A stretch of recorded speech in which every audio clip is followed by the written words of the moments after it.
It is Weekend Dawn on Channel 405, the Sunday edition. Hashtag Weekend Dawn on 405 on Twitter. If you want to chat or comment on the topics and the guests that we've had. So, as mentioned earlier, the number of confirmed cases in South Africa has risen to 38 as of yesterday. And as it has been widely communicated, the washing of hands with soap and water as a method of attempts to reduce chances of infection. But what does this mean for a country in a water crisis, as well as communities who still do not have adequate water and sanitation? Now, on this discussion, we're joined by CEO of the Water Research Commission, Mr. Dhesigen Naidoo, to discuss this and more. Thank you so much, Dhesigen, for joining us. Really appreciate it. Good morning. So, it's a straight-out question. We need to wash our hands, we need to sanitize, etc. What do the communities do, the ones that don't have clean access to water, the ones that are using one tap amongst 50 families? How do we then avoid contracting the likes of COVID-19 in the rural or impoverished communities? I think you've asked the right question, because what this emphasizes for us is the incredible importance of the need to have safe access to water and indeed safe sanitation, and I'll tell you about that just now.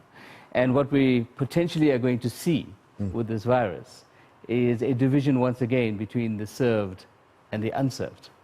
Because the reality is that we've tested the safety of drinking water, and properly treated drinking water is completely safe. And we've tested this locally, we've tested this internationally, it's now proven. But it does leave you with the problem: what happens to those people who don't have the access?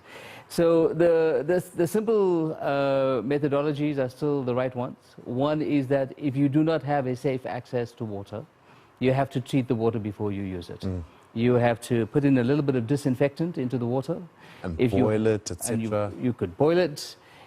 You could have access to some of the on-point technologies that we've been putting out, and we're going to encourage government to have a wider scale distribution of this that can filter the water before people can use it. Because previously the emphasis was just on your consumption. So you had to do all of these things to make sure that you ingested clean water. Now it's much more complicated than that. For your actual hygiene, you now need that clean water. Now, I want to bring in the question about the fact sheet by the Water Research Council. SARS-CoV-2. Yes.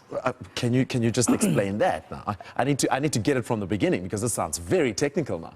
It is technical. So what has been done, and there's been a lot of hard work being done by the scientists in the last 6 months or so on this very thing, is we've had to characterize the virus. I see. So this virus belongs to the SARS family. Aha. The viewers will be familiar with SARS because we had a SARS close to pandemic a few years ago. Yes. And it's also related to something called the MERS, which is the Middle Eastern Respiratory Syndrome virus. So this is the family with which it belongs. The reason why you want to know that is that you have to work out how to treat it. And you have to work out how to work out the right precautions to it. I see. But viruses, being viruses, are in between living and non-living. They proliferate very rapidly, but they don't last for long. If they don't have a carrier, then they die out. As it happens, we are the carriers for this virus. So our personal safety, our personal hygiene, makes all of the difference. And in terms of personal hygiene for people like you and I, etc., what are the basic things that we need to be thinking of when we are interacting with people at work, or interacting with just handing over my credit card when I'm filling up my tank at the filling station? What kind of things do I need to look out for? Well, the simple rules of thumb always apply. One is that if you restrict the touching and you restrict the contact, you are going to be a lot safer. So you now have in your studio a no-touching protocol, which is excellent. Yes. You can also be very polite about it. So one greeting that you could use is a very old-fashioned one called Namaste. Namaste. Namaste. Yes. Which means I see the light in you, actually. Ah, which is brilliant. And it's a great way to show your politeness, your respect, without actually having to touch someone.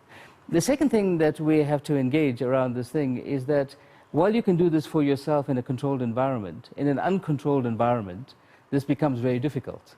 So we now have to start controlling those environments. So one of the things that's happening today is a special cabinet meeting to talk about this matter. And I'm hopeful that we'll go beyond the travel bans, that we'll now start talking about big events, and we talk about the way we do things. So one of the switches we have made in our community of practice is we're restricting the physical meetings and now accelerating the virtual meetings. There we go, the Skype calls, etc. And it works. It works. It's inconvenient until you get used to it. And it does take a little bit longer. But the safety factor is a very critical factor around this thing. So accelerating us into the 4IR, if you like, is one of the opportunities available from COVID. The third thing around this thing is that you've got to look out for the safety of others as well. And you have to reorient the things that you do. So you're going to have to irritate your friends and family for a while by reminding them of what the right thing is to do. They will get annoyed, but eventually they will appreciate it. And encourage everyone to do exactly that same kind of thing. And then wiping off surfaces, making sure that everything is clean all of the time is something that we have to do. At the macro end, we need an acceleration of activity around some of our infrastructure investments now. So the lack of electricity during a blackout, during load shedding. It's a big player. It is a big player. It is a significant risk factor. We have to deal with that.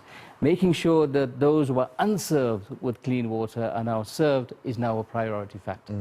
In fact, reorienting those tankers to actually stop at schools every morning to make sure that the kids are clean and then at various times of the day may be part of the new protocols we have to deal with. But the other end of this issue, if you'll excuse the pun, is also quite critical.